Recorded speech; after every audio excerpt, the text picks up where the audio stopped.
If you want to teach someone how to play D&D, an easy way is to sit them at a table and start playing the game and just kind of teach them rules as you go. But if you have somebody who's maybe more interested in video games and you want to, bring them into the fold of tabletop gaming, maybe it's better to start with Baldur's Gate 3. A simple way to have them load up a game, play it with you, and learn the basics of their class or character, because that's all they're going to be responsible for as the player. But when you're a dungeon master, you kind of have to know the rules, but some games are more complicated than others, and Pathfinder for me is a very complicated game. I often forget things and need some help. So I was trying to find out if there is a good Pathfinder game out there. And if you look up Pathfinder games, you'll typically find like Path of Righteousness. I forget if that's the name of it, the purple one, and then the game Kingmaker. And so those two are fun, but don't really help you understand the rules at all. They're mostly just games that feature the Pathfinder system.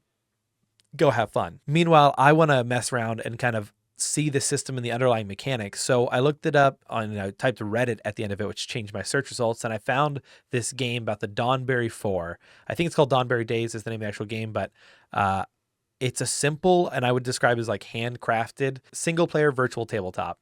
It is closer to like the box game of like Jaws of the Lion or the Gloomhaven games, where you kind of go through scenarios that are somewhat preset with limited interactability because of how the game plays versus the mechanics. Based on how the game versus the mechanics kind of work, the fantasy they're trying to tell you has to be hold your hand in some way, since it's not an active DM running the game. It's kind of a set story. You know where you're going. But if you're somebody, DM or player, looking to learn how to play Pathfinder, it gets you through the first 4 levels very fast. And the tutorial and voice acting, they're all fun, campy, and help give you a good sense of what the world's like in Pathfinder, or how it's a little bit more high magic, I find, than most of the D&D worlds.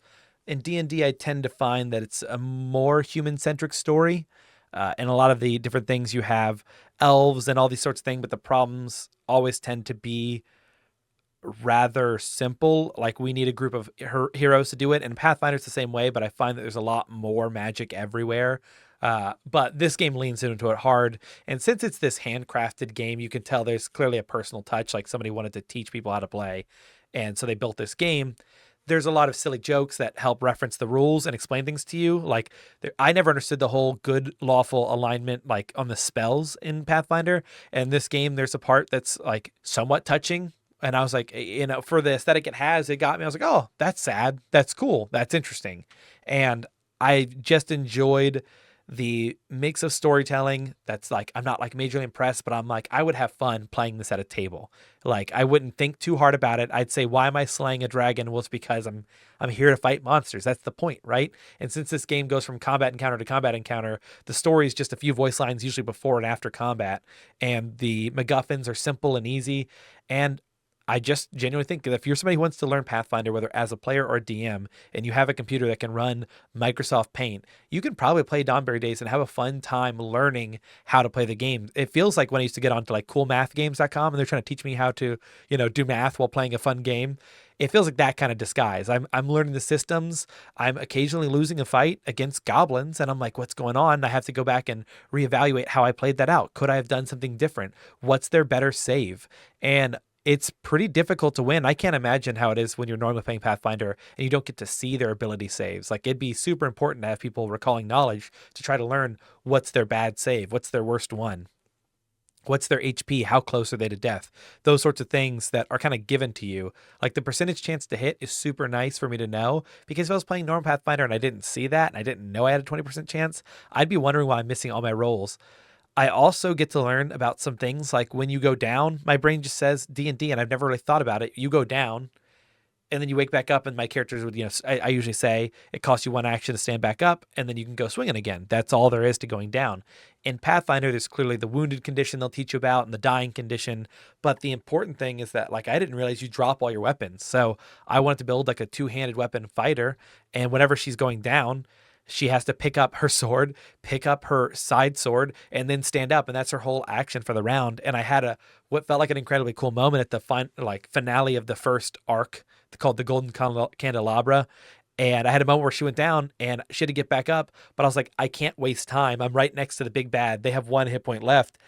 I can't waste time picking up both my weapons, so I pick up my better sword after dropping my other one, falling to the floor, and I'm like, I'm gonna swing at this thing. And granted, my head is making it more climactic than the visuals represent, but that's usually always how it is with tabletop games, right? It's all up in your brain. So I think it's a fantastic time. And if you're looking for a way to learn the game, it's awesome. There's also, as I've come to find out, a ton of mods, and I want to get some friends together and play through this online to teach them how to play Pathfinder before we do it in person. Because when you do it in person, I want to run an adventure path because this game is pretty complicated, and I don't know if I could do it well without something to help guide me along. At least for the first couple times in person, because I need some things that are consistent and set. Though I may just make some simple mini dungeon, 5 rooms, Delian Tomb kind of nonsense to make it easier to run for the first time and have very limited variables. Already know what monsters I'll have and where they are, and that way I can focus on the mechanics that they're learning with me versus the mechanics I know and I want to try to implement. This is really just a video to be pointing out and referencing, hopefully being another signpost out on the road to Dawnberry and the Dawnberry 4.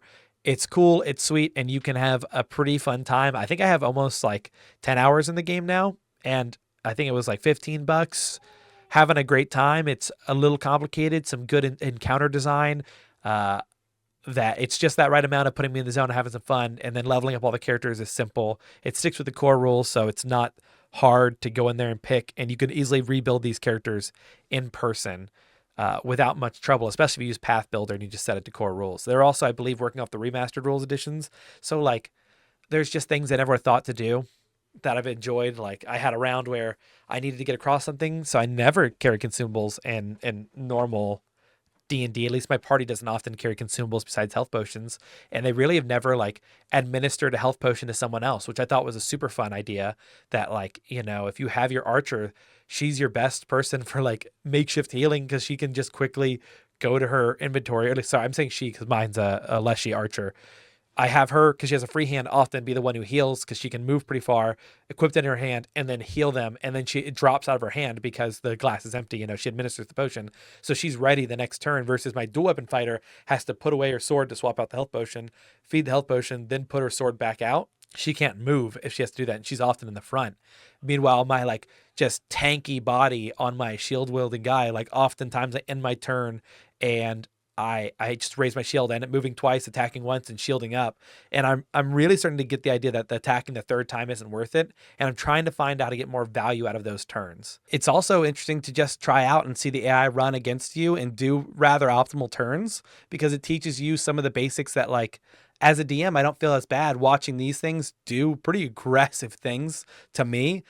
And I survive and win. I'm like, ooh, that was a tough fight. That was fun. It makes me feel like I have the almost not the privilege or honor, but the duty to be a difficult monster. Even when I think in D&D, I've always kind of had the mindset of a goblin attacks who's nearest to them. Just feels right. But, may not always do the optimal thing. So I pull back a little bit when I'm like, I could do a breath weapon attack with this dragon again because I rolled it, but I'm not going to because that'll just clearly put him in the dirt. I think I might nudge that shifter forward a little bit more, like one more step up than where I was, where even a goblin will act some pretty basic understanding of who to attack. Like if it's sitting next to the fighter with his shield up and the other guy, I might swing one at the fighter and the moment it bangs off the shield, switch to the person without a shield up. Even though I know they want to tank me, they need to make me tank them. Like, I don't know why I would do it as the goblin after that second one, but usually I would do it because I know it feels good to be like, does a 20 hit?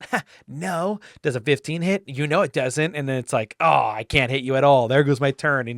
I take some responsibility myself to be like an advocate for the monsters, to like if my monsters aren't hitting, to act upset and to see that like it's not them versus me. We're all playing to have fun, but you are a character at sometimes. And so I think this game is just giving me the ability to see that even really deadly encounters can be won. I've gotten to the point where almost everyone's down and I still pull out barely ahead. And that's way more satisfying in those fights that have happened. Like there's a fight against a lich, and that was really good. I had a fun time and was surprised and almost killed because it literally said, I'm going to go prepare my buff spells now, which I think is funny and a very Pathfinder thing to do, I find. In D&D 5e, I don't think that's a very, like, buffing before a fight is not often done by my party, so I just don't see the benefit of it as often as like, I'm going to cast haste on them, do these, mage armor, like occasionally you do it, but it feels a lot more in Pathfinder, like, okay, I'm going to use Bless, I'm going to use Guidance, I'm going to use Divine Fate, I'm going to do this, I'm going to do that. There's like 10 buff spells you can get. And like, I think it was 3 rounds of this wizard just casting buffs on himself in another room. And then I opened the door, and it literally gave me an achievement that I opened the door before he finished casting his buffs. I mean, he had like maybe 5 or 6 more, and I could barely defeat him with the buffs he had. So all that to say, you should give this Dawnberry game a try. If you're trying to learn Pathfinder 2e, you could load it up and just play with a screen share and have your friends control the other characters. You just press the buttons for them. It's a great way to get into Pathfinder, and I've had a lot of fun with it. If you're looking for more Baldur's Gate combat experience with a very UI light on that stuff, like don't expect any of the breadth of Baldur's Gate 3, but the combat mechanics, if you've ever played a virtual tabletop like Roll20, I think you have a good time playing with this automated system. And that's really all. Peace.